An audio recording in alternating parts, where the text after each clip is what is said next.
This Wi-Fi is so slow.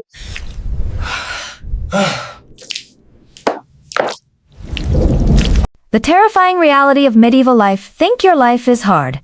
You wouldn't last a single day in medieval times. Modern comforts have made us soft. And what medieval people dealt with daily would shock you to your core. 1. Medieval food. Let's talk about medieval food. The stuff that would have you running back to the 21st century. Faster than you can say McDonald's. First off, forget everything you've seen in movies. Forget about grand feasts with giant turkey legs. For regular folks, meals were bland, boring, and often dangerous. Most people ate a diet that was about as exciting as watching paint dry. Peasants lived mainly on something called pottage. Basically, a sad, watery soup made from whatever vegetables they could grow, cooked in the same pot for days. It was the medieval version of Mom's mystery stew, except instead of hiding vegetables, it was hiding weevils and dirt. Bread was the main food for almost everyone, but it wasn't the fluffy sliced stuff we enjoy today. Medieval bread was dense, dark, and often filled with all sorts of unwanted extras. The flour used was typically ground between stone wheels that would chip off into the mix. People back then had stronger teeth. Not from good genes, but from constantly chewing on what was basically rock-filled dough. Here's a terrifying fact. Much of the bread contained ergot, a fungus that grows on rye. Ergot poisoning could cause hallucinations, burning sensations, and sometimes death. Some historians believe ergot poisoning may have contributed to witch hunt hysteria because entire towns would start hallucinating at once. Imagine thinking your neighbor is a witch, when really your baker just needed to clean his equipment. Meat was a luxury for most people. When they did get it, it was often borderline rotten because there was no refrigeration to mask the taste of spoiling meat. They used heavy spices if you could afford them, otherwise you just held your nose and hoped for the best. The 5-second rule in medieval times was more like the 5-day rule. The worst part, you couldn't even wash down this awful food with water because drinking it would make you sick. Most water sources were contaminated with human waste and other nasty stuff. Instead, everyone, including kids, drank beer or ale. Not the strong stuff we have today, but a weaker version that was safer than water, because the brewing process killed germs. One study found the average medieval peasant consumed about 8 pints of ale per day. Children as young as 5 regularly drank ale with every meal. Medieval kids didn't need fake IDs to drink. They needed them to get water. Fish was another common food, but usually preserved by drying or salting, since fresh fish spoiled quickly. People living by the coast might get fresh fish, but for inland dwellers, fish arrived days or weeks old. The smell alone would knock you out. By now, your stomach is probably turning, which brings us perfectly to the next medieval horror. 2. Medieval toilets and hygiene. For the average person, going to the bathroom meant using a chamber pot, basically just a bowl or bucket, kept under the bed. Once filled, you'd either empty it yourself or wait for someone to collect it. Where did they empty it? Usually right out the window and into the street below. The medieval version of Look Out Below wasn't about falling objects but falling feces. The common practice in towns was to simply shout "Gaudilou" before tossing waste from upper windows. This warning came from the French phrase garde RLO, meaning watch out for the water. Of course, By water, they meant something far less pleasant. This practice was so common in some medieval cities. The rule was that waste could only be thrown from windows after 10 at night. If you were lucky enough to visit a castle, you might encounter something called a garderobe, essentially a hole in a stone seat that dropped waste straight down the castle wall. At Dover Castle, archaeologists found a garderobe that dropped waste nearly 70 feet down. Kings and queens might have had thrones, but their toilets were just holes with a draft. For those who couldn't wait to get home to their chamber pot, The options were grim. Public areas often had designated spots where people would relieve themselves. creating what we'd now call open sewers. In London, there were places called common privies built over rivers. But these were few and far between. The job of collecting and disposing of human waste fell to workers with the unfortunate title of gong farmers. These brave souls would collect waste from cesspits and take it outside the city walls. They could only work at night, and the smell clung to them so badly. They weren't allowed in public gathering places. Despite the awful conditions, gong farmers were actually paid quite well, about 4 times what an ordinary laborer made. The smell of medieval cities was legendary. The River Thames in London was so polluted with waste that it was described as a monster of stink. Toilet paper. Forget about it. People used whatever was available. Leaves ... moss ... their left hand, or, if they were wealthy, pieces of wool or hemp. The Romans had actually used sponges on sticks that they would rinse in vinegar or salt water. But that knowledge was mostly lost by medieval times. After spending a day drinking ale to avoid waterborne illness, and then finding nowhere decent to relieve yourself, you'd be ready to head back to the 21st century. But the bathroom situation was just one of many brutal realities that made medieval life a daily test of survival. 3. Work in daily life. Forget those romantic notions of being a valiant knight or a fair maiden in a castle. In medieval times, most people worked back-breaking jobs from sunrise to sunset, with barely enough pay to survive. Most people were peasant farmers who worked the land owned by nobles. Their daily routine: wake up at dawn ... work until dusk ... collapse into bed. Repeat until death. A typical farmer plowed fields using wooden tools pulled by oxen, planted seeds by hand, and harvested crops with basic sickles. During harvest season, peasants worked 16-hour days in the baking sun. Records from medieval England show a typical farm worker would burn over 4,000 calories daily, just from physical labor. Medieval farmers didn't need gym memberships. They just needed to survive Tuesday. For those not farming, trades and crafts offered alternative careers, though these came with their own hardships. Blacksmiths spent their days in smoke-filled forges, breathing in toxic fumes and risking burns and eye injuries. Tanners ... who turned animal hides into leather ... worked with urine and toxic chemicals that turned their skin yellow and gave them horrible smells that followed them everywhere. Want to become a skilled tradesperson? Better start young. Apprenticeships typically began at age 7, when children would be sent to live with a master craftsman. These young apprentices worked 6 or 7 days a week for up to 14 years before they could become journeymen. Medieval career counselors had a pretty simple job selection flowchart. Can you lift heavy things? If yes, ... farmer. If no, early death. Some jobs were designed specifically for the poor and desperate. Link boys were children who carried torches to light the way for wealthy people at night. Pure finders collected dog feces to sell to tanners. The pay for most jobs would barely cover basic survival. A day laborer in medieval England might earn 1 or 2 pennies per day, just enough to buy about 2 loaves of bread. Getting paid minimum wage wasn't a concept. The concept was minimum you need so you don't die before finishing your work. With such physically demanding work and poor nutrition, your body would wear out quickly. Disease was everywhere. Medicine was practically non-existent. And what passed for healthcare ... would today be considered torture. 4. Medieval medicine and health. Medieval WebMD had just one diagnosis for everything ...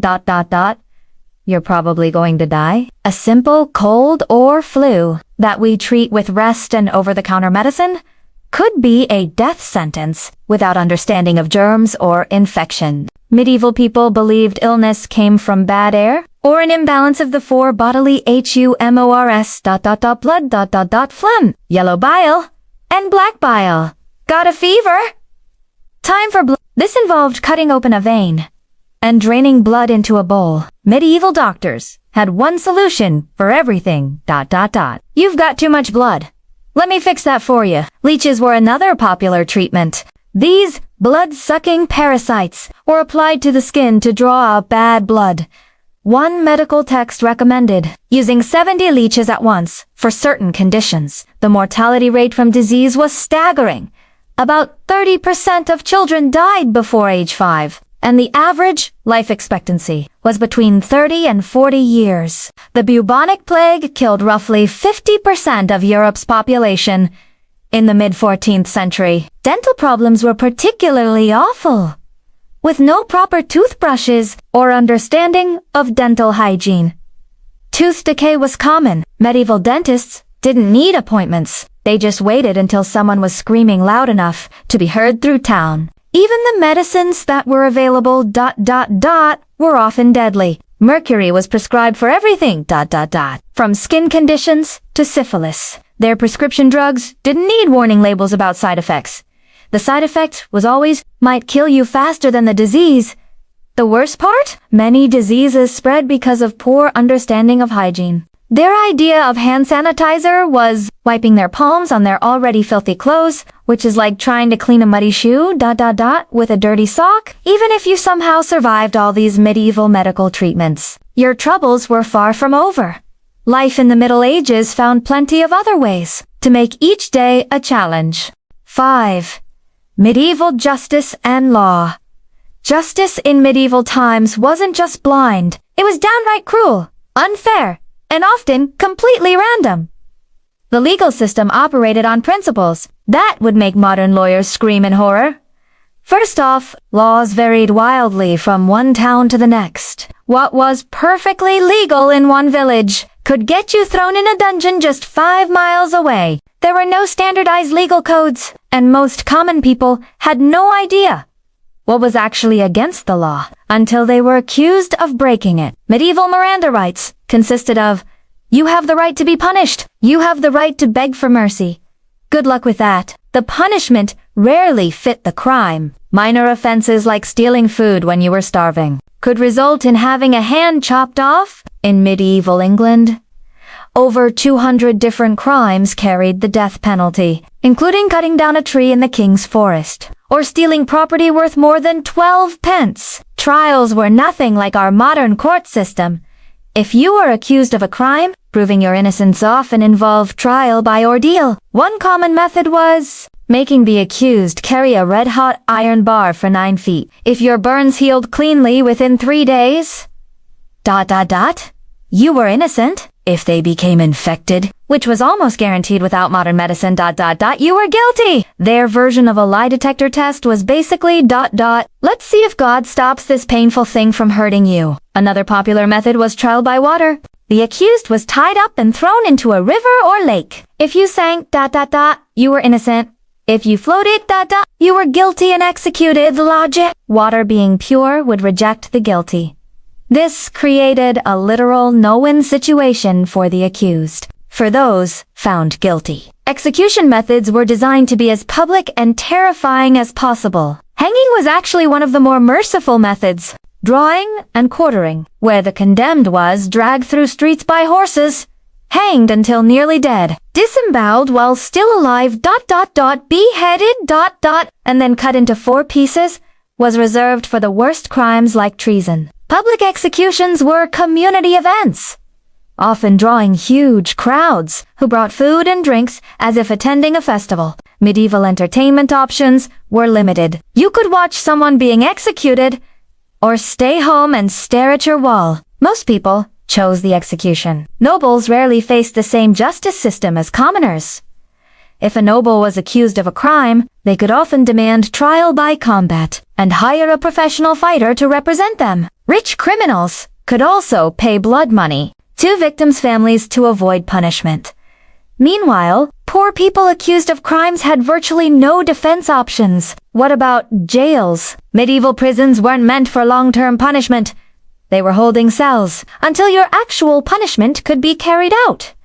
These dungeons were dark, overcrowded pits, where prisoners were often chained to walls or floors. No food was provided by the state. Prisoners relied on family members to bring meals, or they simply starved. Torture was a standard part of the legal process. used not just for punishment, but to extract confessions. Devices like the rack, which stretched limbs until joints dislocated, the Iron Maiden, a coffin-like container lined with spikes, and thumb screws, which crushed fingers, were used to get confessions, true or false. Most people confessed to anything, just to end the torture, which usually led to execution anyway. The medieval justice system's motto might as well have been, confess or suffer, then suffer anyway. Public humiliation was a common punishment for minor offenses. Being locked in the stock meant sitting in a public square, with your head and hands trapped between wooden boards, while townspeople threw rotten food, mud, and worse at you. The ducking stool was used mainly for women. Accused of gossiping or arguing with their husbands, they would be strapped to a chair and repeatedly dunked underwater. Medieval law enforcement was equally primitive. There were no professional police. Towns hired night watchmen, who were often elderly men considered too old for regular work. Their main duty was to raise the alarm. If they spotted a crime or fire, medieval cops didn't read you your rights.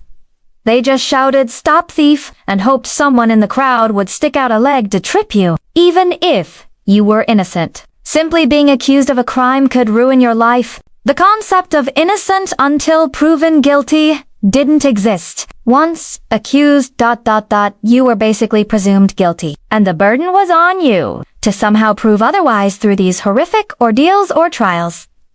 If the legal system didn't kill you, perhaps you'd survive long enough to experience another medieval terror. 6. Medieval warfare. Medieval warfare was nothing like what you see in movies. Forget glorious battles with shining knights charging across open fields. Real medieval combat was chaotic, brutal, and almost certainly fatal for the average person. Wars happened constantly. During the 100 Years' War between England and France, fighting dragged on from 1337 to 1453. That's 116 years of on-off conflict. The average medieval person would experience multiple wars during their lifetime. Unlike today, where many people live their entire lives without seeing combat firsthand. Let's talk about armor. Only the wealthiest knights could afford full plate armor, which cost roughly the equivalent of a modern sports car. A complete set of plate armor represented about 2 to 3 years' worth of income for a skilled craftsman. Most soldiers wore padded cloth garments called gambeson, perhaps with a few metal plates sewn on, if they were lucky. Knights in shining armor were the medieval version of people with expensive sports cars. Rare ... showing off and probably compensating for something. What about weapons? Swords were expensive and primarily used by knights and nobility. Common soldiers used spears, axes, or agricultural tools modified for fighting. The most feared medieval weapon was actually the longbow, which could pierce most armor at close range. English longbowmen, trained from childhood, developing deformed skeletons from the physical stress of drawing 200-pound bows thousands of times. Medieval battles were incredibly lethal. At the Battle of Toten in 1461, roughly 28,000 men died in a single day. About 1% of England's entire male population. Many froze to death in the snowstorm that accompanied the battle. Before they ever saw combat, battle wounds were almost always fatal ... due to infection. Even if they weren't immediately life-threatening, for peasants ... The worst part of war wasn't even the battles. It was what armies did between fights. Medieval armies lived off the land, meaning they took whatever food and supplies they needed from local villages. This often involved burning crops, killing livestock, and destroying homes. Soldiers from both sides would ransack communities, leaving civilians to starve. The medieval version of "support our troops" meant, please don't take all our food and burn our houses. Sieges were particularly horrific. When an army surrounded a castle or walled town, those trapped inside faced slow starvation. During the Siege of Paris, from 885 to 886, inhabitants resorted to eating rats, cats, and eventually each other. Sieges could last months or even years. the Siege of Candia or modern Heraclion. During the 1600s, lasted 21 years, the longest siege in history. Disease killed far more soldiers than actual fighting. Armies created perfect conditions for illness. Thousands of men living in close quarters, with poor sanitation, limited food, and contaminated water. During the Crusades, European armies often lost half their men to disease before ever reaching their destination. Medieval army medics had two treatments: rub some dirt on it for minor wounds, and prepare to meet your maker for everything else. Civilians caught in war zones faced terrible choices. Fleeing meant abandoning homes and possessions, possibly facing starvation on the road. Staying meant risking violence from passing armies.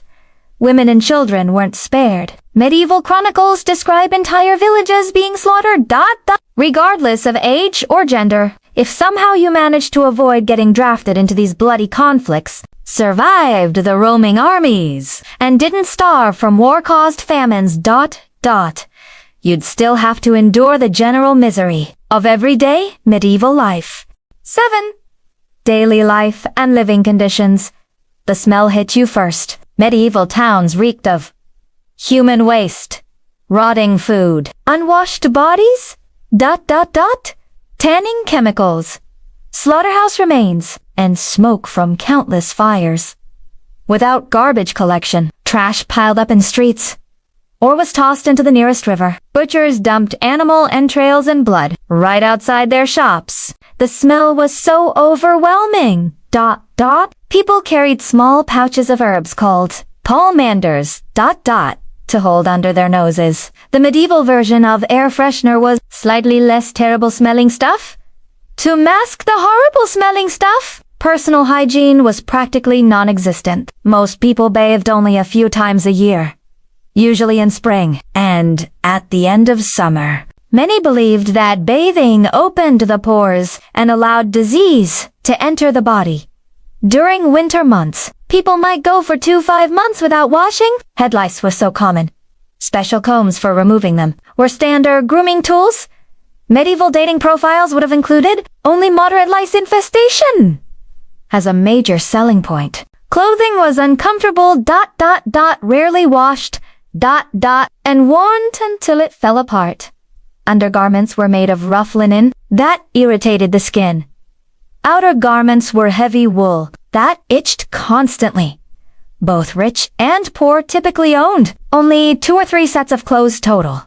Shoes were made of thin leather, with flat soles that provided no protection from the elements. The language barrier would be nearly insurmountable. Middle English from the 1400s sounds almost like a foreign language to modern English speakers. Common phrases like, "What is thy name?"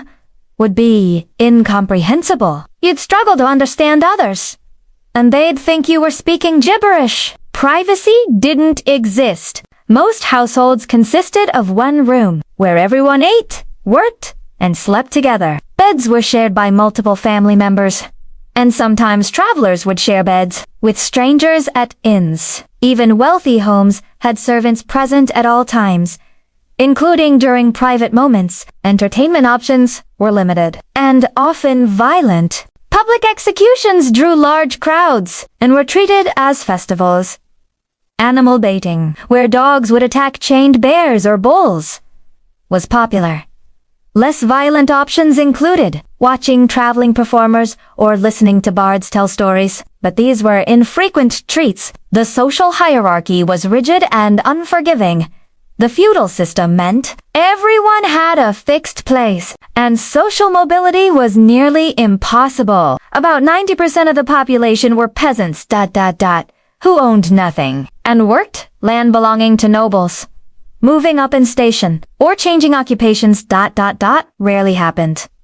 Knowledge was limited, and superstition filled the gaps.